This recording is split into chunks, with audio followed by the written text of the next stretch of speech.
est parti? On se met en place? Allez, fesses au sol, pieds en devant. Bien. On place les mains ici, bras tendus sur l'arrière, les doigts tirés aussi vers l'arrière. On met les fesses ici à mi-chemin entre les talons et les paumes de main. On les pose au sol. Bien. On vient basculer ici les deux genoux sur un côté. Moi, c'est Goulven, éducateur sportif. J'ai 29 ans, bientôt 30. Je fais ce métier-là depuis 4 ans. J'ai monté aujourd'hui ma structure à Villaz. Et ça fait 3 ans que je travaille avec l'hôtel Beauregard. Personnellement, déjà, moi, j'adore le sport. C'est quelque chose qui me touche. Mais derrière ça, en fait, ce qui me plaît le plus, c'est de le transmettre.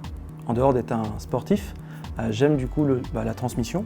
Et clairement, de voir des personnes qui peuvent arriver, par exemple à l'hôtel Beauregard, dès le matin pour un réveil musculaire, un petit peu fatigués, un petit peu aigris, ou pas forcément encore en route pour leur journée de travail, le petit plaisir en fait de fin de séance ou pendant séance de voir un échange entre les collaborateurs avec moi, des sourires, et que derrière, même des merci, ça fait toujours plaisir, et que j'ai pu les lancer sur leur journée, ouais, ça m'a rempli la mienne. Les bienfaits en fait du réveil musculaire en entreprise sont souvent peu connus de celle-ci. Il faut savoir que par rapport à leurs collaborateurs, qui c'est soit des postes, on va dire, à charge, ou même des postes plutôt sédentaires, le réveil musculaire, il faut le voir un petit peu comme un concept qui vise à améliorer la qualité de vie au travail.